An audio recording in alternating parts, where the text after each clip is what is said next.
सांसद नवनीत राणा ने एक प्रेस कॉन्फ्रेंस की और उन्होंने आरोप लगाया उद्धव ठाकरे पर और कहा कि उद्धव ठाकरे बहुत ताकतवर बनते हैं लेकिन औरत को जेल भेज देते हैं और अंतर चले जाते हैं। और क्या जरूरत है बोले हनुमान चालीसा में जाना पड़ता है, उठा के हनुमान चालीसा करने की ताकत रखता है। आस्था है, हम सब हिंदू अपने धर्म का प्रचार प्रसार करता है और आप कहते हैं क्यों पढ़ना चाहिए। यह है उद्धव ठाकरे की नई विचार, उन्होंने खुद बोल के दिखाई। संभाजी नगर को ये विचारधारा पे उद्धव मुद्दे हैं। मुझे ऐसा लगता है कल उन्होंने एक बात कही, बड़ी बढ़िया बात कही उन्होंने कि मुन्ना भाई की पिक्चर आई थी, मुन्ना भाई MBBS, संजय दत्त जी वो पिक्चर में है, बहुत याद है, बहुत ज़्यादा समय नहीं पर 8-10-12 साल तो मुझे लगता है वो फिल्म को हो गए। किसी पे बोलते हुए उन्होंने कहा कि उनको सपने में बाला साहब दिखते हैं। अरे जो सपने देखता है उसे पूरे करने की ताकत भी रखती है। और एक चीज याद रखना, मुन्ना भाई MBBS सुपर हिट पिक्चर थी। अगर ये सुपर हिट हो गए तुम ऑलरेडी फ्लॉप हो, इससे डबल फ्लॉप हो जाओगे। तो सपने देखता है वो करने की ताकत रखता है। तो उन्हें सपनों बाला साहब ठाकरे दिखते हैं और मुन्ना भाई जिस तरीके से सुपर हिट पिक्चर हुई थी वो सुपर हिट हो जाएंगे, तुम फ्लॉप से डिजास्टर हो जाओगे। ये चीज पे भी ध्यान रखना। बाला साहब के विचार, उनकी शाल से भी तुम्हें दिक्कत है और तुम अपनी विचारधारा को भूल गए, तुम अपनी विचारधारा से भटक गए। तो पूरे महाराष्ट्र की जनता को दिक्कत है आपसे। और आने वाले समय में महाराष्ट्र की जनता आपको आपके विचारधारा छोड़कर मतलब के लिए, स्वार्थ के लिए जो आपने पद लिया उसका उत्तर आपको देगी। मुख्यमंत्री हैं, नगर बदल सकते नहीं, इतने लाचार मुख्यमंत्री हो गए हैं कि अपनी विचारधारा से बहुत अलग दिशा में काम कर रहे हैं। उन्हें यह पता है कि औरंगाबाद को अगर संभाजी नगर कर दिए तो बाकी पक्ष हमसे बाजू में हटकर वो दूसरी राह पकड़ लेंगे। यही डर रह गया सिर्फ तुम्हारे मन में। कल एक MP ने, मेंबर ऑफ पार्लियामेंट ने संकट मोचन जी का गदा हाथ में दिया, देने की कोशिश की तो हाथ लगा के अनटचेबल जो होता है उस तरीके से उन्होंने हाथ लगाया और टर्न करके चले गए। वो वीडियो क्लिपिंग निकाल के आप देखिए।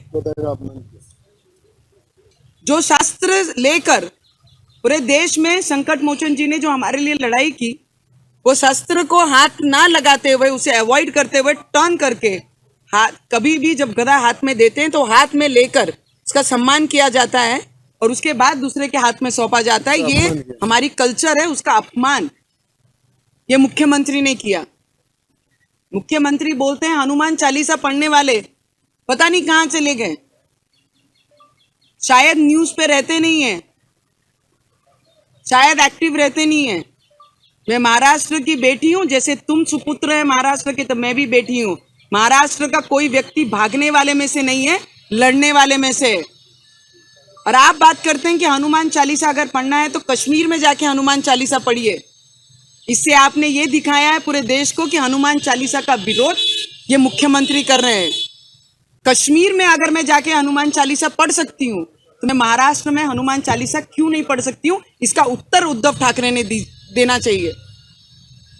अरे मैंने हनुमान चालीसा नवनीत राणा के विकास के लिए या रवि राणा के विकास के लिए नहीं किया है। संकट मोचन को याद तभी किया जाता है जब संकट हमारे राज्य में और लोक प्रतिनिधि के ये मायने से हमने तभी याद किया कि किसानों की परिस्थिति सुधरे, बेरोजगारों को रोजगार दिया जाए, घर जिनके पास नहीं उनको घर की व्यवस्था होनी चाहिए। लोड शेडिंग का सबसे बड़ा संकट ये पूरे महाराष्ट्र में पहली बार महाराष्ट्र में इस बार हमने देखा है। इस सब पे उत्तर देना चाहिए, उसके लिए मैंने हनुमान चालीसा का पाठ करने कहा था।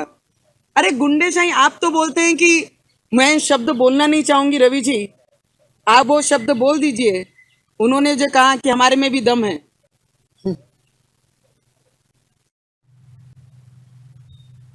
आप पुरुष हैं, आप में हमसे महिलाओं से ज्यादा ताकत है,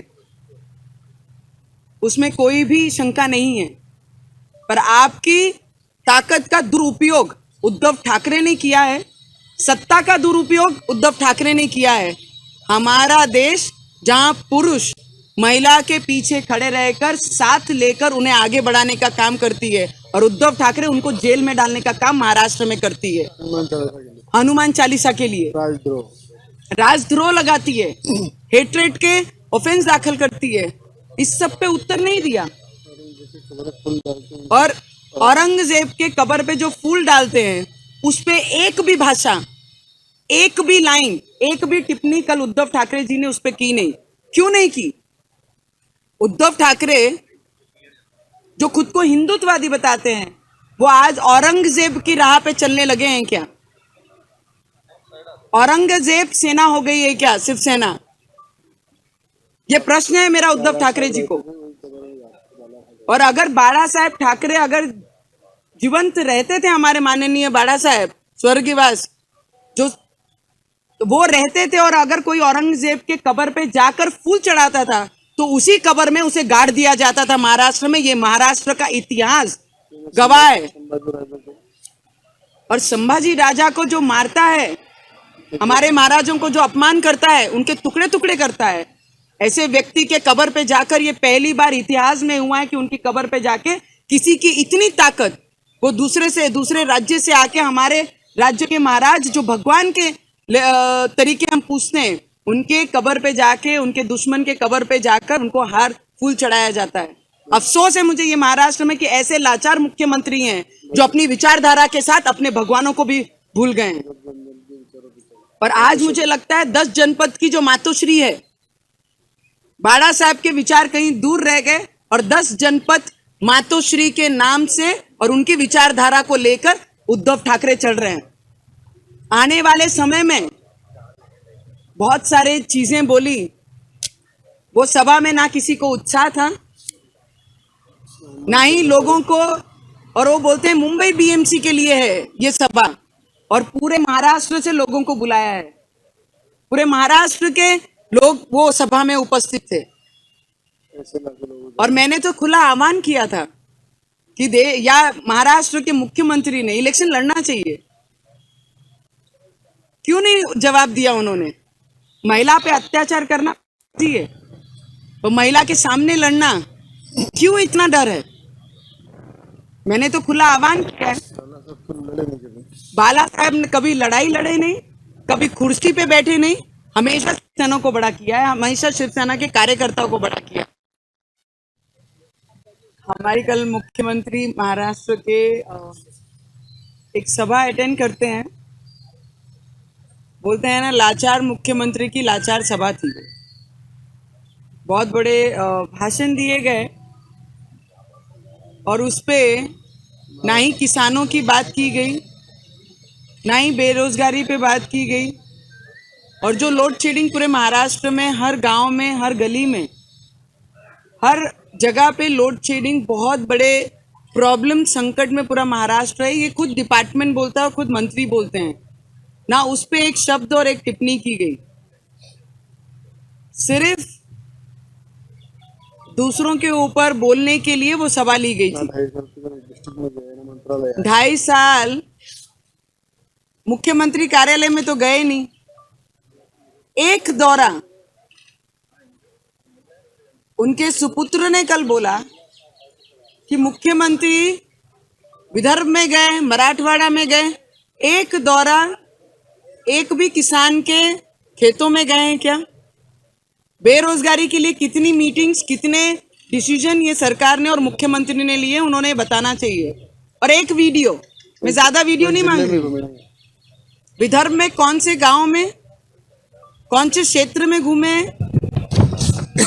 कौन से सब्जेक्ट के लिए घूमे, वो एक वीडियो उन्होंने जाहिर करना चाहिए। किसानों के बारे में तो कोई तकलीफ की एक शब्द बात नहीं की गई। किसानों की परिस्थिति आज क्या है? बेरोजगारी पर एक शब्द बोले नहीं कि इतने रोजगार देने के लिए, हम हाथों को रोजगार देने के लिए ये सरकार बनी है। 2019 के बाद 3 गुना ज्यादा बेरोजगारी है मेरे महाराष्ट्र में बढ़ी है। इसका डाटा उनके डिपार्टमेंट ने और मुख्यमंत्री ने देना चाहिए। कितने युवकों को, कितने बेरोजगार हाथों को उन्होंने रोजगार दिया, ये बताना चाहिए उन्होंने। वो बोलते हैं हाथों को रोजगार दिया, कौन से हाथों को रोजगार दिया? 3 गुना ज्यादा बेरोजगारी देवेंद्र फडणवीस की सरकार के बाद महाराष्ट्र में 3 टाइम ज्यादा बेरोजगारी महाराष्ट्र में बढ़ी है। और कल संभाजी महाराज की दिन था, अभिवादन जयंती थी, अभिवादन करना का दिन था, और औरंगजेब के कब्र पे जाकर जिन्होंने फूल चढ़ाए, पूरी महाराष्ट्र की एक, उन्होंने इलेक्शन के पहले कहा था कि औरंगाबाद का नाम हम संभाजी नगर रखेंगे, और उस मंच पे बोलते हैं कि संभाजी नगर रखने की क्या जरूरत है, तुम्हारे ही एजेंडे में था और तुम ही आज बोलते हैं उसकी क्या जरूरत थी। फिर तो मुझे ऐसा लगता है कि 370 हटाने के लिए जब आदरणीय बाला साहब ठाकरे ने अपना विचार रखे थे मोदी जी के सामने कि 370 हटनी चाहिए और कश्मीर के जितने भी लोग हैं उन्हें न्याय मिलना चाहिए, वो सपना पूरा मोदी जी ने किया।